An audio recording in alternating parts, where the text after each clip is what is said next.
Hey everyone, this is Michael again, and welcome to the Friday Night Smackdown review.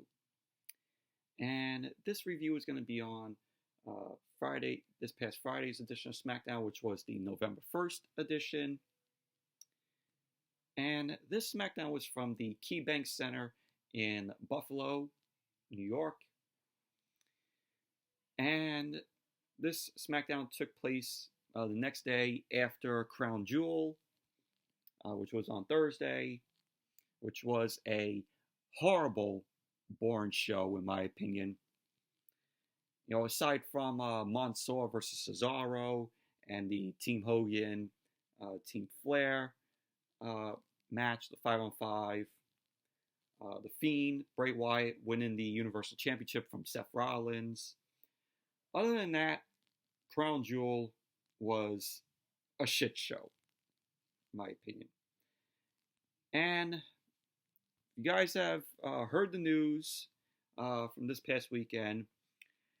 Smackdown this past Friday was changed.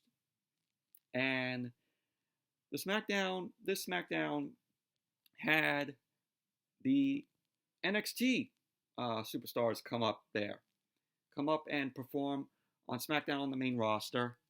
And the only reason why NXT was put on SmackDown this week, not only because they're doing Raw versus SmackDown versus NXT at Survivor Series, but the reason why the NXT superstars were on SmackDown this week was because some of the superstars who went down to Saudi Arabia for Crown Jewel, they could not get out of Saudi Arabia. Apparently, WWE, they claimed that it was a mechanical issue with the plane out there in Saudi Arabia. Others say it was something else. So, after Crown Jewel was over, the superstars had to stay in Saudi Arabia. They couldn't even get out and go home here to the States. So they were stuck there, and I said they claimed that it was a mechanical issue with the plane.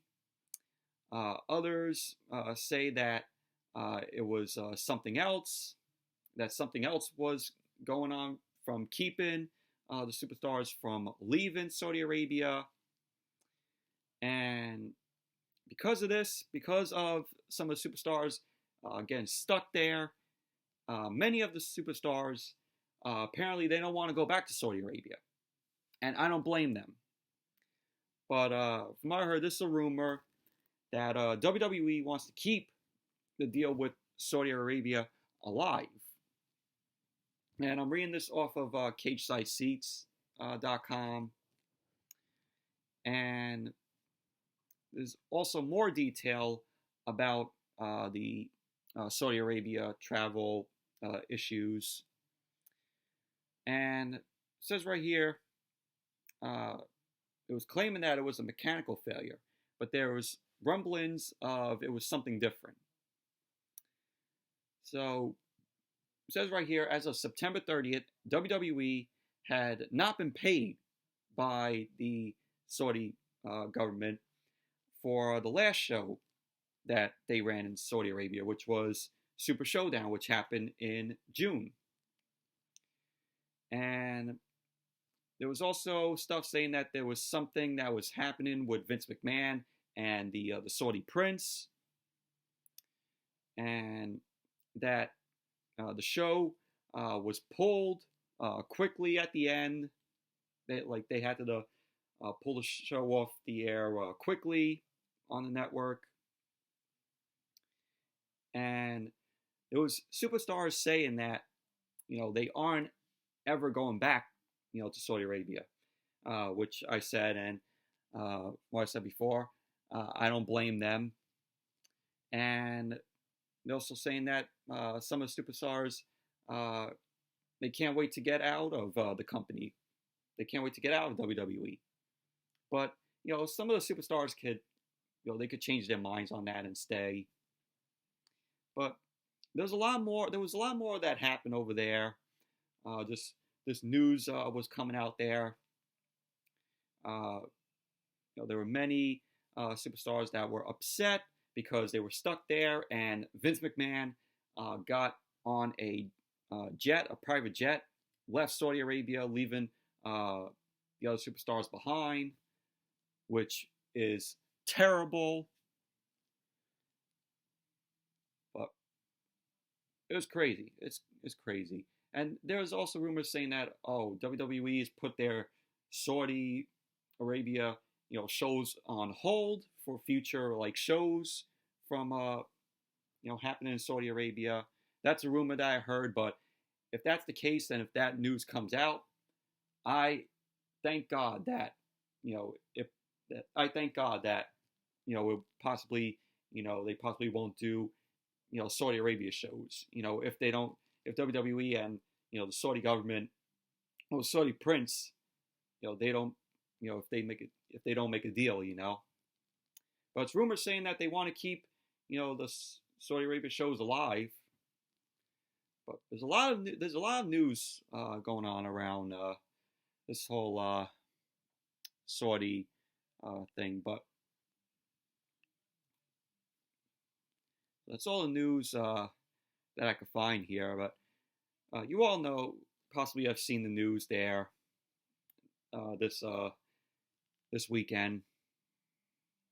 But in another article, it states that some of the superstars end up, or mostly now all the superstars have returned here to the U.S.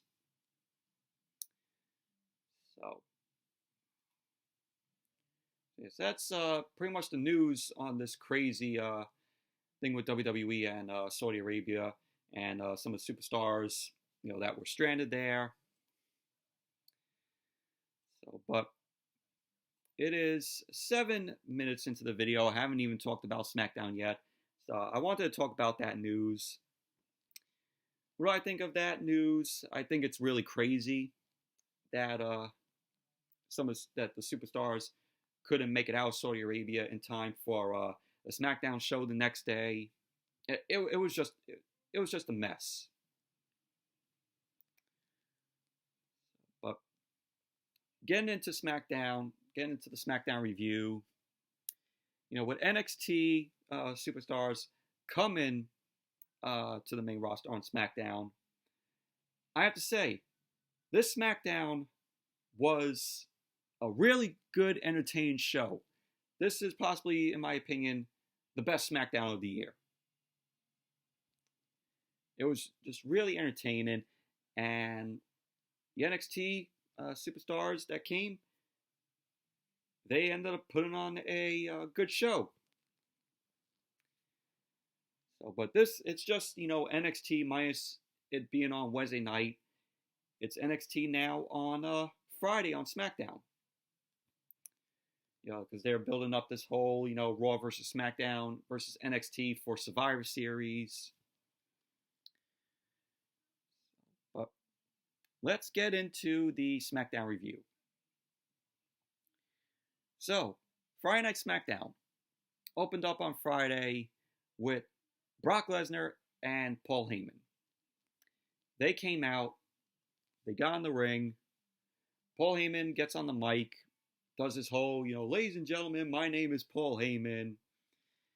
And he ends up offering to shed his brilliance on our ignorance.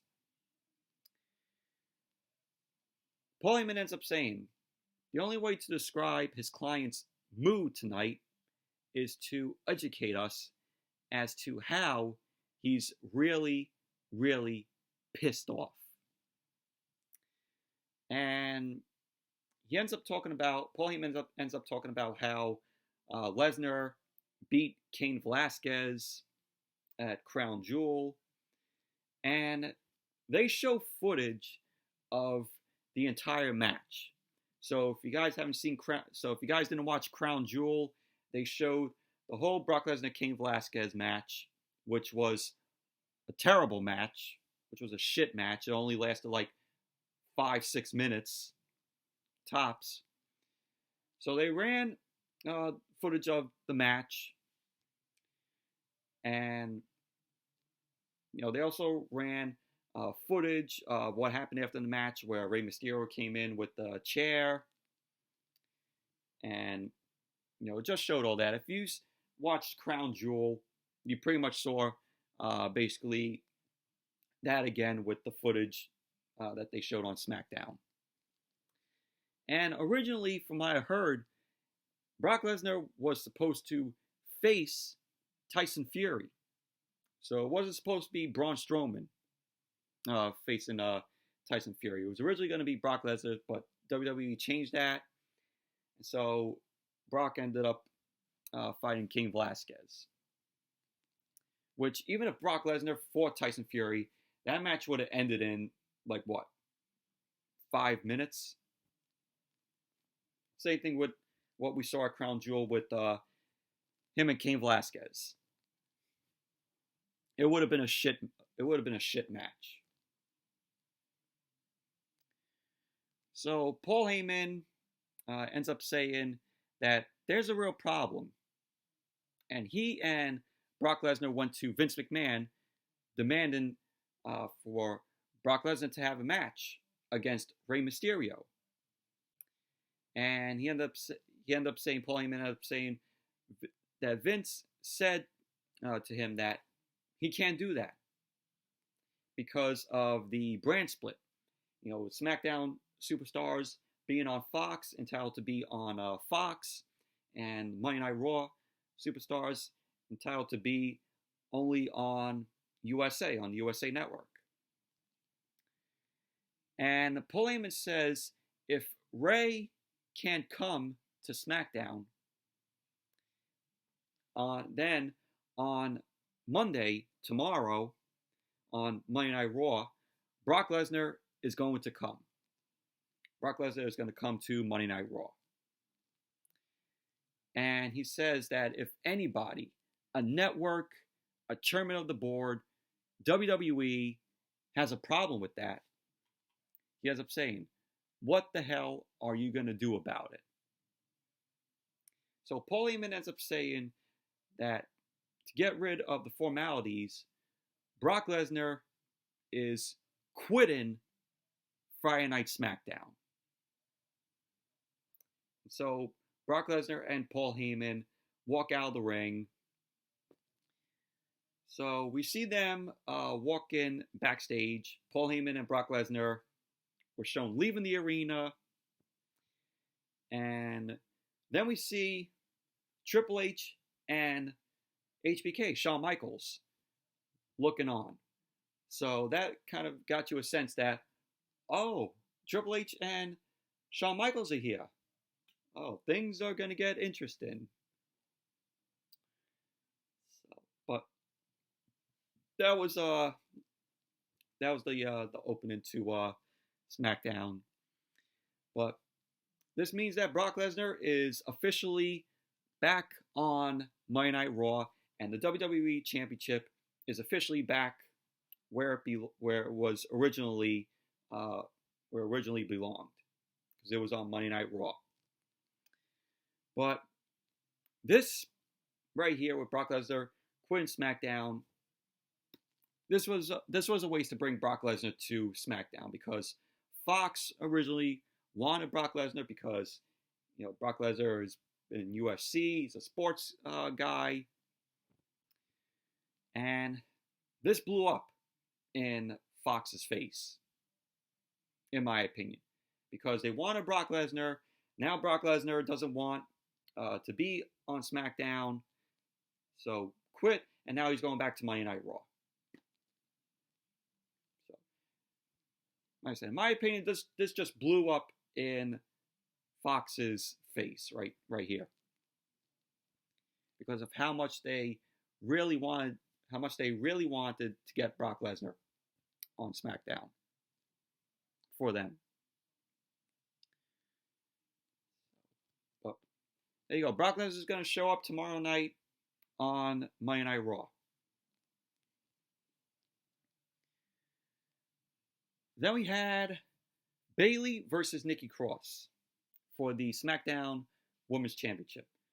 And they had SmackDown pretty much announced for that Friday. Like there was matches that were taking place.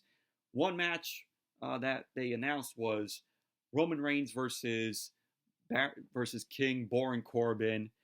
Thankfully, due to the travel issues with WWE in Saudi Arabia, thank God we didn't get to see that match, because that match would have been fucking boring as hell. But we have Bayley versus Nikki Cross for the SmackDown Women's Championship. Match itself, it was a decent match. Really like this new persona for Bayley, the heel persona for her, and I like how she goes on social media saying I better not see anybody wearing what she did in her old gimmick that she had with the Bayley buddies. And when Bayley came out, there was actually a fan in the crowd wearing a Bayley buddy costume, which was funny. But Nikki Cross had a shot against Bayley for the SmackDown Women's Championship, and it was back and forth between Bayley and Nikki Cross. And Sasha, of course, was out there beside Bayley. Sasha was on the outside. But Bayley ended up winning the match. Bayley ended up hitting the headlock driver to Nikki Cross. So Bayley ends up winning. Bayley retains the SmackDown Women's Championship. And then, post-match, we had Shayna Baszler from NXT. Shayna Baszler ended up coming through the crowd. She ended up attacking Bayley. And she then throws Bayley into the ring post, does a DDT, and Shayna Baszler ended up putting on her jacket, places the NXT Women's Championship on her shoulder, stands tall. So it was awesome. It was awesome seeing Shayna Baszler. And I'm a fan of Shayna Baszler. Very entertaining in the ring. And she is great. She's great, Shayna Baszler. Like the whole I like her persona. Like how she comes out on NXT with Marina Shafir and Jessamine Duke.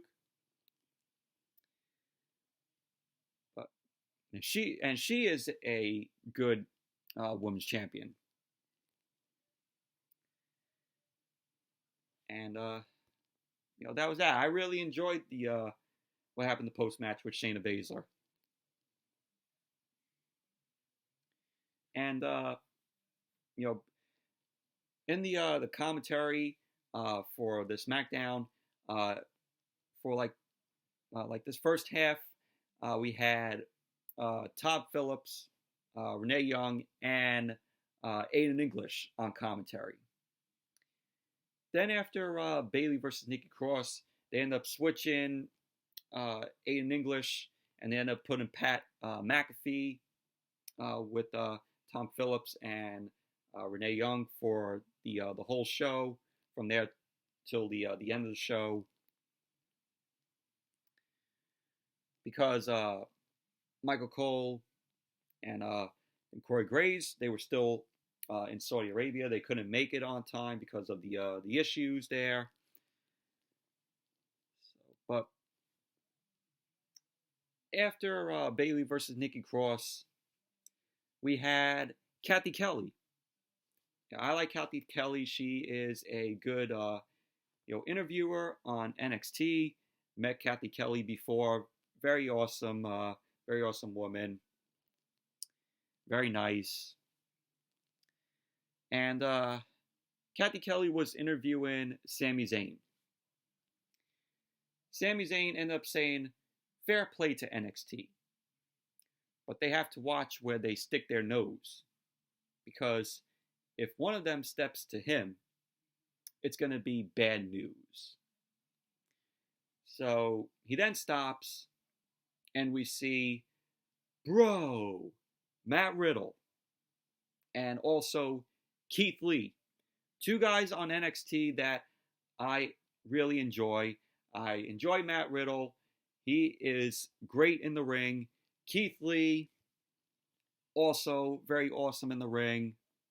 Loved the matches that he's had with Dominik Dijakovic on NXT. And Matt Riddle, I like the whole bro thing that he says. So Matt Riddle and Keith Lee come in. Sami Zayn, he changes, gears, and he talks about how much he loved NXT when he was on there. And, he says, I was just eating a salad. So he's going to go to his car and get the t-shirt because he ends up saying he has a big t-shirt reveal. And Sami Zayn leaves. Matt Riddle and Keith Lee, they follow. And Sami Zayn ends up inviting them to escort him. And Sami Zayn ends up running away from both Riddle and Keith Lee. So Matt Riddle and Keith Lee, they're chasing Sami Zayn. Sami Zayn runs out to the ring, and he ends up freaking out when he sees Matt Riddle and Keith Lee behind him. He's like, and then he's running into the ring. So, Keith Lee and Matt Riddle, they end up throwing Sami Zayn into the ring, and they have Sami Zayn surrounded, and we see Matt Riddle ends up hitting like this pile driver, and Keith Lee ends up laying a like a doomsault on Sami Zayn, and that's how the segment ended. But really awesome seeing my two favorites from NXT, Matt Riddle and Keith Lee, there taking out Sami Zayn. Just awesome. It was done really good.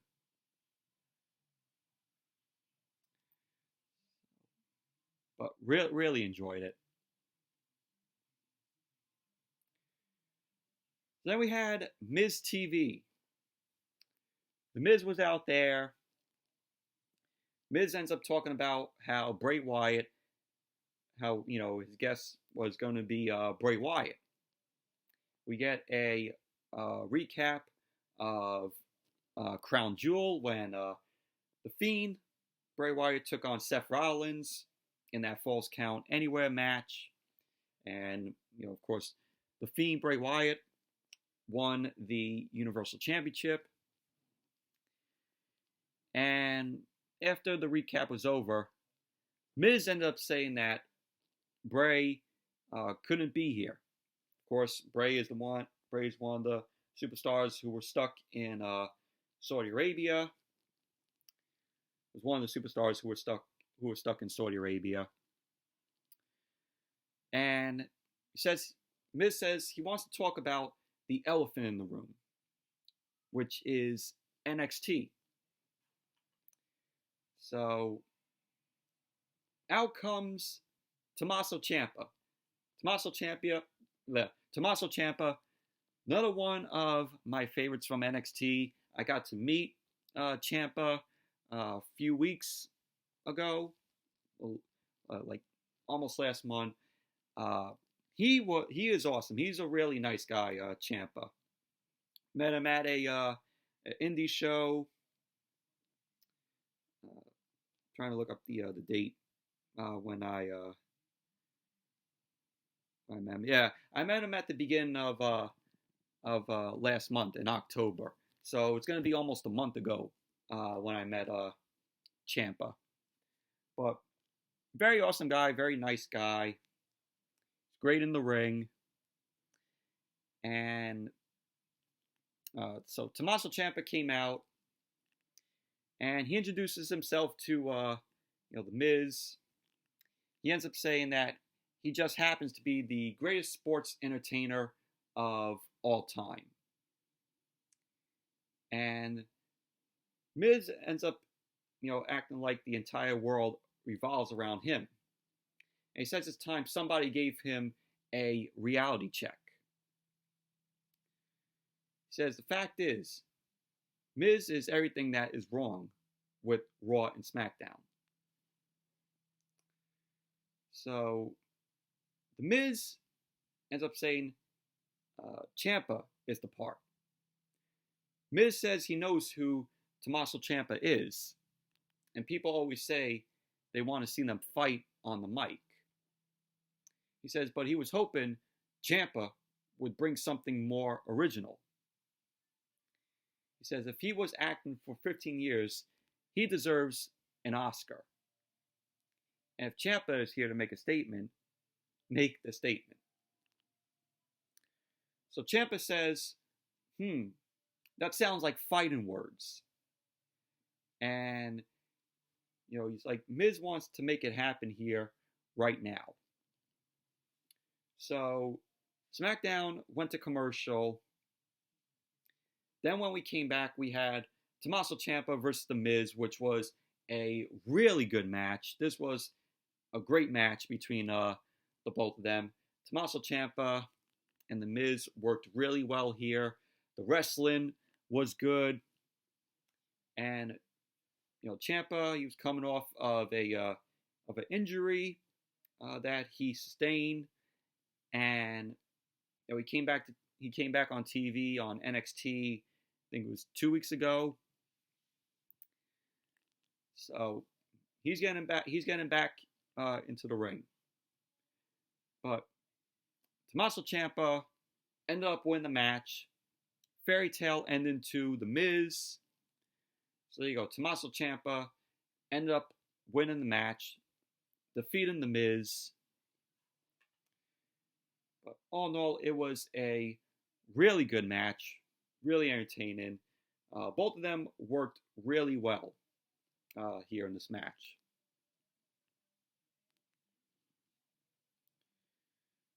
So then we had Daniel Bryan. Daniel Bryan was walking backstage. He then ran into Triple H and Shawn Michaels. Daniel Bryan asked them, "Oh, what are you guys doing here?" Triple H ends up saying they're visiting because they kind of got called out when he saw an advertisement for Raw vs. SmackDown vs. NXT that played at Crown Jewel, which was for Survivor Series, where it's Raw vs. SmackDown vs. NXT. So that's going to take place at Survivor Series. So Daniel Bryan says he's kind of looking for a fight, and that if Triple H is looking to have a fight, why not the two of them fight? So you know Triple H is not going to get in the ring with Daniel Bryan. He didn't bring his gear. He was in his suit. He was being a businessman. So, and that's what Triple H ended up telling Daniel Bryan, that he didn't really bring his gear and he's not looking for a fight. So Triple H ends up telling Daniel Bryan that he knows somebody who is. So then we see Shawn Michaels. He ends up taking his jacket off, thinking that, Shawn Michaels is going to take on Daniel Bryan, which we know Shawn Michaels is not going to take on Daniel Bryan. So it was revealed that the person, the superstar who would take on Daniel Bryan from NXT was none other than Adam Cole, baby. That's right, Adam Cole, your NXT champion. And he says if Daniel Bryan's looking for a fight, he's his man. And Daniel Bryan says that he wants the NXT championship to be on the line.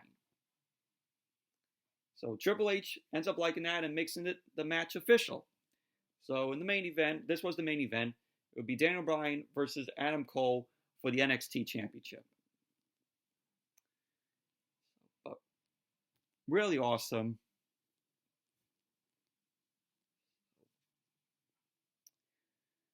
Then we had Mandy Rose and Sonya Deville. They were in the ring. They were going to be taking on Carmella and another women's superstar. It was going to be possibly Carmella and Dana Brooke versus Mandy Rose and Sonya Deville, because they were in the ring.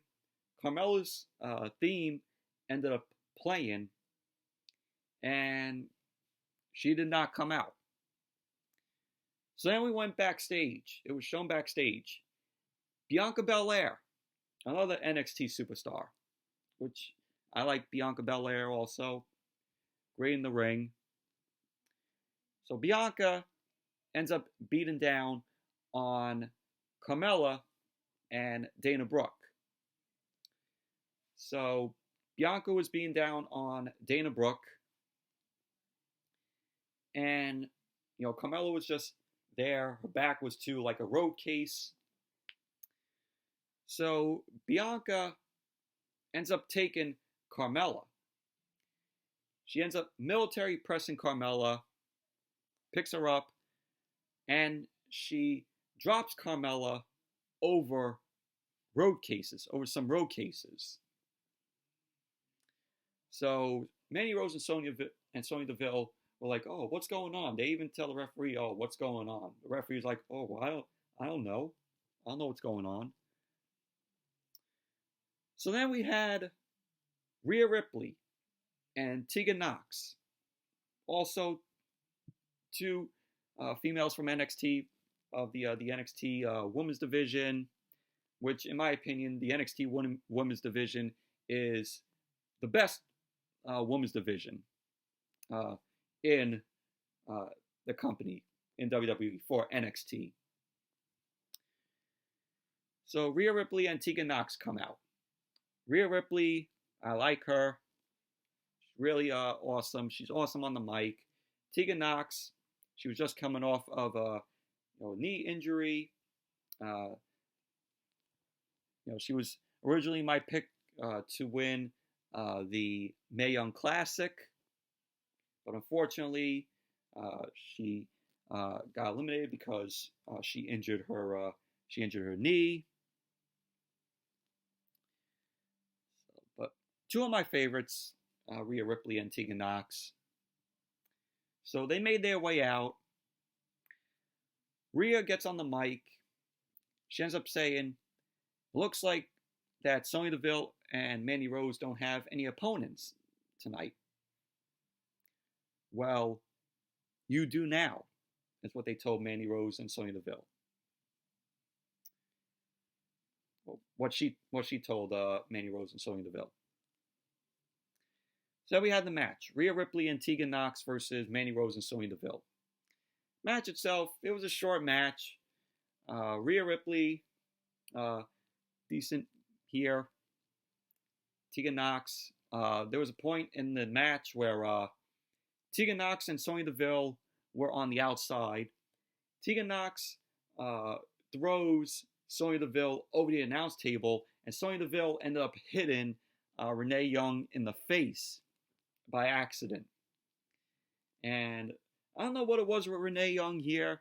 She was kind of being like a heel on commentary here for the match. And then she goes on social media like later on and says, "Oh, I'm done with commentary," because of that. I'm like, Renee Young isn't that good on commentary. She's not good. So, and I'm like, oh, thank God. Stick to WWE Backstage when that officially comes on Tuesday night. It's going to be on Tuesday night on FS1. They did two like special previews, which I really enjoyed, really liked. But that was pretty much one of the highlights of the match. But in the end, Rhea Ripley and Tegan Knox won the match. Rhea ended up blocking in the inverted cloverleaf on Mandy Rose. So there you go. Rhea Ripley and Tegan Knox win the match. Then we had Triple H and Shawn Michaels. They came out. Stephanie McMahon ended up making her entrance, ended up coming out. She was on the mic. She ended up saying how the fans don't get enough credit for the women's revolution, and she ends up showing the video package about the first ever women's match in Saudi Arabia at Crown Jewel, where it was Natalya versus Lacey Evans. So they end up showing that, and pretty much, that was basically that. After the video package, Daniel Bryan made his entrance. Then SmackDown went to commercial. Then when it came back, Adam Cole came out, but the crowd went, Adam Cole, baby. And then we had the match. Adam Cole versus Daniel Bryan for the NXT Championship. Which this was a good main event. This, in my opinion, is what WWE should do with main roster main events, because it got the crowd so entertained throughout this whole main event. Adam Cole and Daniel Bryan, they gave it all they got in this match. It went back and forth, highly entertaining. I'm a fan of both of these guys. Adam Cole, the Undisputed Era, one of my favorite stables in NXT. Hopefully I would like to see them as a long staple, and break them up when the time comes, because they're really the Undisputed Era is really popular now.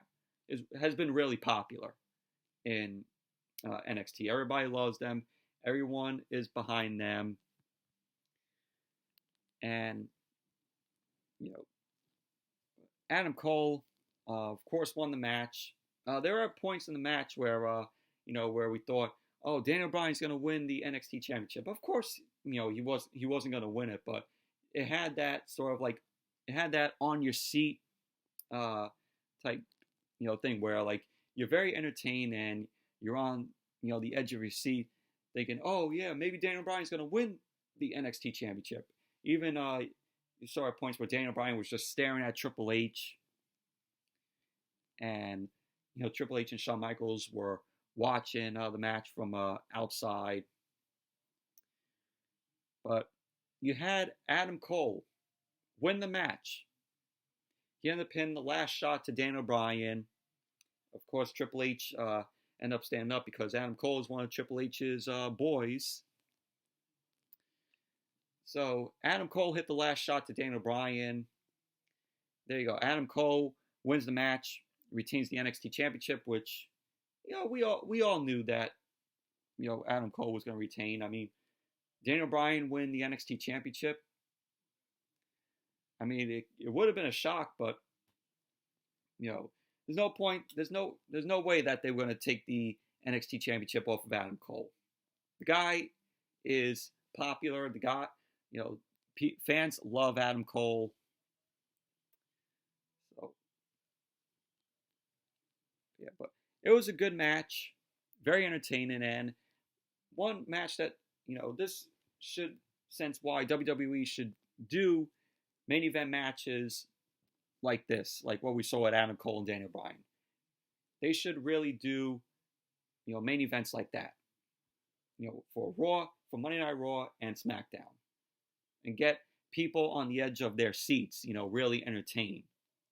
Like, oh, I can't believe this is happening, like that material. But after the match, post match, you had Roderick Strong. He ends up coming down.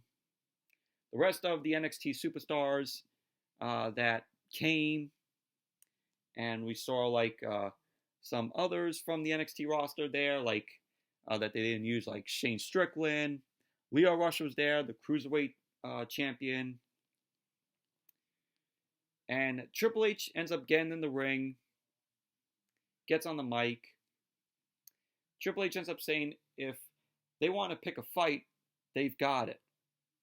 And at Survivor Series, it's Raw versus SmackDown versus NXT. So Triple H ended up saying that he needs an army. So he looked to his blood and to his family and built one, of course, which is NXT. He says this is his army. This is their fight. This is their ring. And at Survivor Series, know what you're getting into. And he X's Raw and SmackDown to show him what they've got. And that to remember one thing. They are NXT. So it was an awesome ending. Really good. Love how the way that WWE is building this to Survivor Series with both Raw and SmackDown and NXT. This is going to be awesome. Hopefully WWE doesn't mess it up, like everything else that they do, because this is interesting. First time ever that NXT is going to be at Survivor Series. So, but hopefully this does good. I don't want WWE to fuck this up like they have, other stuff that they fucked up. This needs to be seriously good until Survivor Series. But I enjoyed this whole ending. It was really awesome, really great. And that was how SmackDown ended. With the NXT stars, Triple H in the ring. It ended a good SmackDown show. One of the best SmackDown shows of the year. But anyways, that's it for the Friday Night SmackDown review. Thank you all for watching. Hope you all enjoyed this review. And definitely give the video a thumbs up, comment, subscribe. And until next video, which will be the Monday Night Raw review. So that's going to be up, of course, tomorrow night after the show is over. So until then, I'll see you all tomorrow night with the Monday Night Raw review.